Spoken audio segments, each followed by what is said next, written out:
Now ये देखो, Australia में जो अभी अटैक हुआ वो एक एग्जांपल है कि कैसे अगर सोसाइटीज एक्सट्रीमिज्म, जो एक्सट्रीमिस्ट विचारधारा होती है, अतिवाद की विचारधारा है, उसको लेकर जब सीरियस नहीं होती तो कैसे societies, the best of the societies, वो कैसे स्लिप कर जाती हैं और ऐसे अटैक्स वहां पर होने स्टार्ट हो जाते हैं, राइट। इस्लामिक स्टेट एक टेररिस्ट ऑर्गेनाइजेशन बनी थी सीरिया और इराक, इस इलाके में आइसिस उसका नाम था, पहले उसका नाम आइसिल भी था।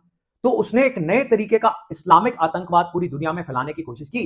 तो उसने कहा कि क्या जरूरत है यहां आने की, ट्रेनिंग लेने के लिए, सोशल मीडिया है, वहीं पर रहो, किचन से चाकू उठाओ और कोई ना कोई मेंबर पार्लियामेंट मार दो। और इवन यूके में मेंबर पार्लियामेंट्स मार दिए। लोन वुल्फ अटैक को रोक पाना सबसे डिफिकल्ट चीज है। जब आप आइडियोलॉजिकल लेवल पर, विचारधारा के लेवल पर ऐसी विचारधारा को नहीं काटोगे, उससे लड़ाई विचारधारा के लेवल पर नहीं होगी, तो 100 आउट ऑफ 100 टेररिस्ट अटैक्स तो रोक पाना क्लोज टू इम्पॉसिबल है। Because you can not stop someone जो कोई किचन से अपनी नाइफ वगैरह या कोई घर से वेपन उठाए और किसी को पीटना मारना स्टार्ट कर दे, आप उसको नहीं बचा सकते। एक व्यक्ति अगर एक या दो व्यक्तियों का भी नुकसान कर देता है, that is also terrorist incident, अगर वो व्यक्ति भी ऐसी विचारधारा से इंस्पायर्ड है, राइट।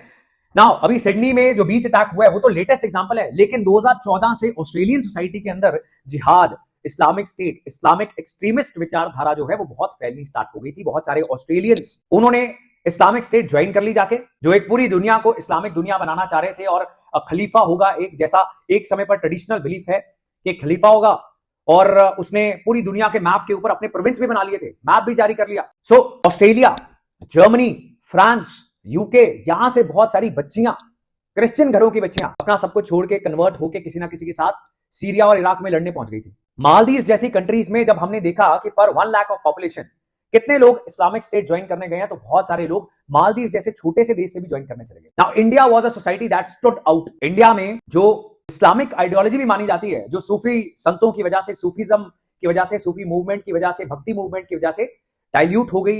इंडिया की जो डिफरेंट तहजीबें हैं, एक एक बात की जाती है गंगा जमुनी तहजीब, दैट हिंदूज एंड मुस्लिम्स ये एक दूसरे को इन्फ्लुएंस कर चुके हैं एंड कुछ टॉलरेंस आ चुकी है। लेकिन दुनिया की ये जो वहाबी इस्लाम की आइडियोलॉजी है, एक्सट्रीमिस्ट इस्लाम की आइडियोलॉजी है, ये अब इन्फ्लुएंस अपनी बढ़ाती जा रही है।